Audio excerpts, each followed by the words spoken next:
યુગ શક્તિ ગાયત્રી, ફેબ્રુઆરી 2000. સંપાદક પંડિત શ્રીરામ શર્મા આચાર્ય. વિશ્વાસ ન રાખીએ તો પણ મંત્ર ફળ આપે છે. વિશ્વાસ રાખીએ કે ન રાખીએ, અગ્નિ પાસે બેસવાથી ગરમી લાગશે જ. સ્પર્શ કરવાની કોશિશ કરીએ તો બાળશે પણ ખરો. તડકામાં બેસીએ તો શરીર ગરમ થશે. બરફનો સ્પર્શ કરીએ તો ઠંડક લાગશે.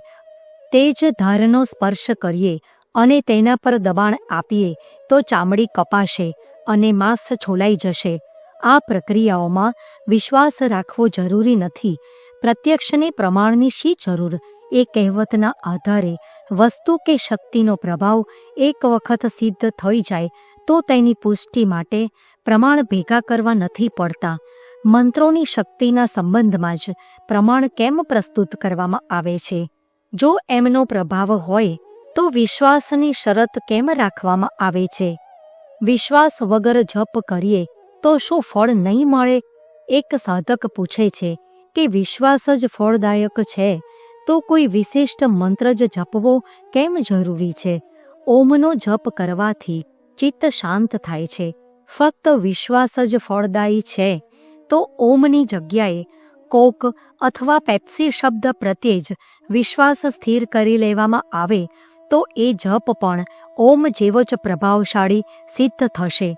એ સાચું છે કે મંત્રમાં ફક્ત વિશ્વાસ જ ફળદાયક હોતો નથી. જપ સાધનામાં ફક્ત બળ પેદા કરવા માટે તેનું મહત્વ છે. વિશ્વાસ થાય કે લક્ષ્ય સાધીને છોડવામાં આવેલ બાણ એને વિધી દેશે તો ધનુષની દોરીના ખેંચાણમાં બળ આવશે. નિશાન સારી રીતે સધાશે. વિશ્વાસ થાય કે અગ્નિ પર રાખવામાં આવેલ રોટલી પાકી જશે અને ભોજન તૈયાર કરવાની પ્રક્રિયા વ્યવસ્થિત રીતે ચાલી શકશે. વિશ્વાસ થાય કે વાહન પર બેસીને કરવામાં આવેલ યાત્રા લક્ષ્ય સુધી પહોંચાડશે તો અંતર કાપવામાં લાગતો સમય કોઈ તણાવ વગર વીતી જશે. નહીં તો એ સમયમાં થતી ચિંતા મનને થકવી દેશે અને યાત્રા દરમિયાન થઈ શકતા નાના મોટા કામો પણ અટકી જશે. મંત્ર સાધનાની સફળતામાં વિશ્વાસ એક હદ સુધી જ ઉપયોગી છે. કેટલાક આચાર્યો અનુસાર એ સાધનાનો ક્રમ અને પ્રવાહ જાળવી રાખવા માટે જ જરૂરી છે. થાય તો ઠીક અને ન થાય તો પણ ઠીક. પડતા આખડતા જ સહી મંત્ર તેનો પ્રભાવ બતાવે જ છે. જે આધાર મંત્ર સાધનાને સિદ્ધિ સુધી પહોંચાડે છે એમાં શબ્દ શક્તિ, જપ કે મંત્રોની લયબદ્ધતા અને સાધકની ચર્ચા મુખ્ય છે. શબ્દ મંત્રનું શરીર છે. એ ઋષિઓની સાધના અને પરમ સત્તાનો અનુગ્રહ સાથે મળીને બન્યો છે. જે દિવ્ય આત્માઓની ચિત્તભૂમિમાં મંત્ર પ્રગટ થયો એમને જ એ મંત્રોના ઋષિ કહેવામાં આવ્યા. ઋષયો મંત્ર દ્રષ્ટારહની આર્ષ ઉક્તિ આ સંબંધમાં પ્રસિદ્ધ છે.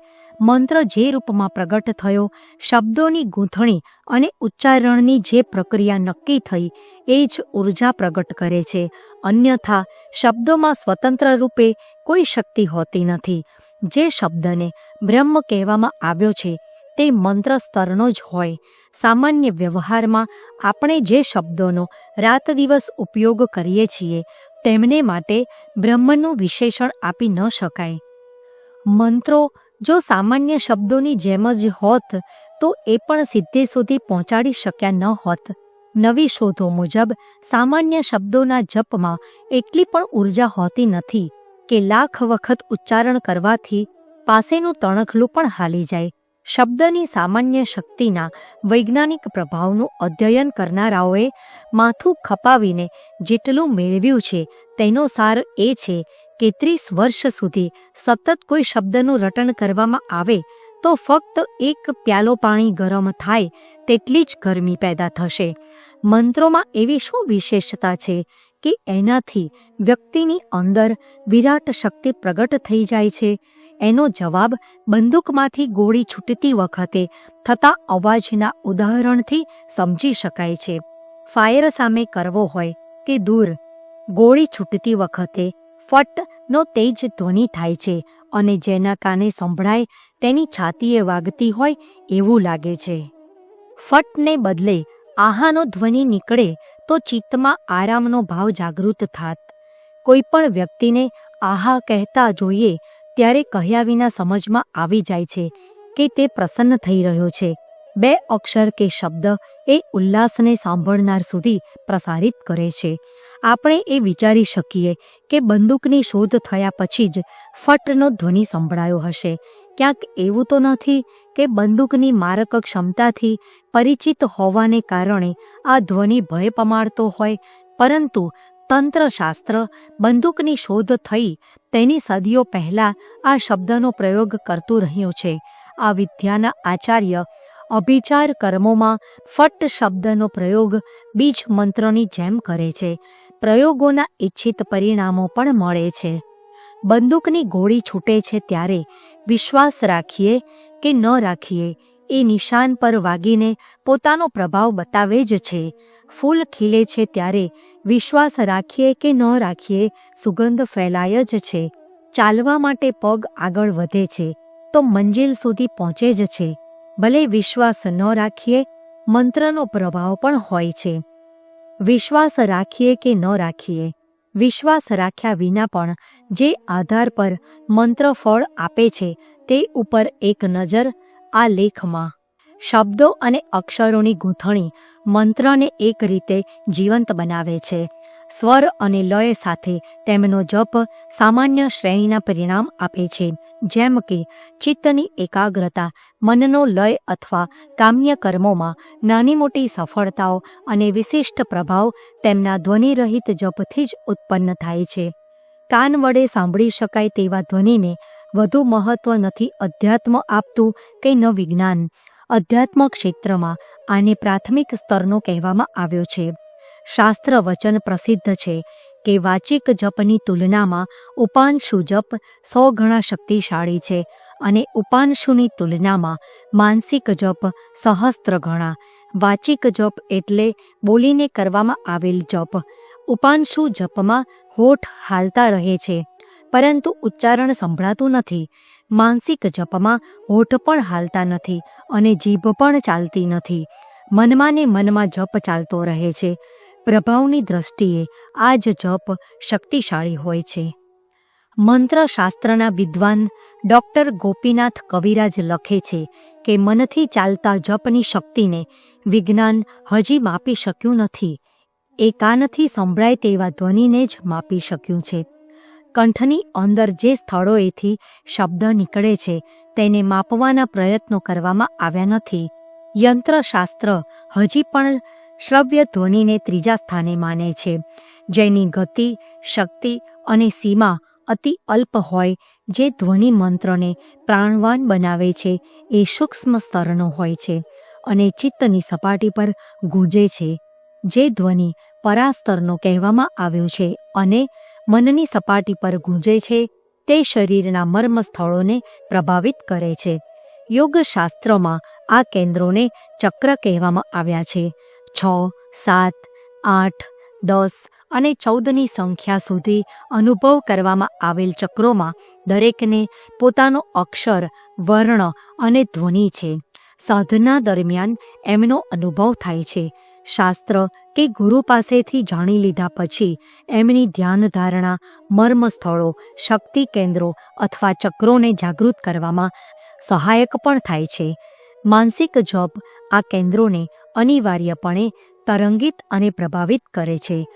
મંત્રવિદોનો એક વર્ગ જપ સાથે લયને પણ જરૂરી બતાવે છે. એમના અનુસાર લય કે રિધમમાં શબ્દનો બલાઘાત, આરોહ, અવરોહ, રસ્વ, દીર્ઘ, પ્લુત વગેરેનો સમાવેશ થાય છે. ગીત ગાવામાં ન આવે પણ ફક્ત સંગીત કે ધૂન જ ગુંજતી રહે તો પણ મન દુઃખી કે પ્રસન્ન થઈ જાય છે. કેવળ વાદ્યયંત્રોનો ધ્વનિ જ હર્ષ, વિષાદ અને ઉલ્લાસ ભાવો જગાડી દે છે. છંદશાસ્ત્રનું નિર્માણ આ જ આધાર પર કરવામાં આવ્યું છે. સંસ્કૃતના પ્રસિદ્ધ કાવ્ય ગ્રંથોમાં આ તથ્યનો અનુભવ કરી શકાય છે. અર્થ સમજાય નહીં તો પણ પદોનો લય અથવા છંદ મનને સ્પર્શે છે. આ સંબંધમાં કાલિદાસે લખેલ કુમાર સંભવ ગ્રંથનો રતિવિલાપ પ્રસંગ અથવા રઘુવંશનો અજવિલાપ પ્રસિદ્ધ છે. જેમને સંસ્કૃત સમજાતું નથી તેઓ પણ આ પ્રસંગો સાંભળીને રડી પડે છે. જગનિકનો આલ્હા ખંડ છંદશાસ્ત્રનું સ્પષ્ટ પ્રમાણ છે. તેને વાંચીને સાંભળીને લોકોમાં રૌદ્ર ભાવ ઉત્પન્ન થવાની ઘટનાઓ કહાનીઓની જેમ કહેવા સાંભળવામાં આવે છે. મંત્રોમાં શબ્દનો છંદ, ગુણ અને લયનું ગઠન એમને પ્રભાવી બનાવે છે. સાધકની જીવનચર્યા તેને મંત્રોનો પ્રભાવ ગ્રહણ કરવા યોગ્ય બનાવે છે. દરેક મંત્રની સિદ્ધિ, વિશિષ્ટ પ્રકારની રહેણી કરણી, ખાનપાન અને વિધિ નિષેધ તપ છે. આ પક્ષને સાધના કે મંત્રનું અનુશાસન પણ કહી શકાય છે. ગાયત્રી મંત્રના સાધકોએ તેમનો આહાર વિહાર સાત્વિક અને નિયમિત રાખવો જ જોઈએ. દુર્ગાના ઉપાસક થોડા રાજસી સ્તરના હોઈ શકે છે. કાલીની ઉપાસનામાં અમુક બાબતોની છૂટ આપવામાં આવી, જે શક્તિના રૌદ્ર પક્ષને ધ્યાનમાં રાખીને આપવામાં આવી હતી. એ દુઃખની બાબત છે કે ભોગી અને તામસી વૃત્તિના લોકોએ તેનો દુરુપયોગ કર્યો અને શક્તિ ઉપાસનાને બદનામ કરી દીધી. એ જ રીતે રામ, હનુમાન, વિષ્ણુ, કૃષ્ણ, ઇન્દ્ર, સૂર્ય વગેરે દેવતાઓની આરાધનામાં પણ કેટલાક વિશિષ્ટ વિધાન રાખવામાં આવ્યા છે. સામાન્ય રીતે બધી સાધનાઓમાં સંયમ નિયમનું ધ્યાન રાખવું અનિવાર્ય છે. એ સ્થિતિમાં જ યંત્રોનો પ્રભાવ ગ્રહણ કરવા માટેની પાત્રતા આવે છે. વિશિષ્ટ સાધનાઓમાં એ યંત્રોની વિશિષ્ટ ક્ષમતાને ધ્યાનમાં રાખીને જ કેટલાક વિશિષ્ટ વિધાન કરવામાં આવે છે. મંત્ર સાધનામાં યોગ્ય ઉચ્ચારણ, લય અને નિયતચર્યનું પાલન કરવામાં આવે તો ચોક્કસ પરિણામ મળે છે.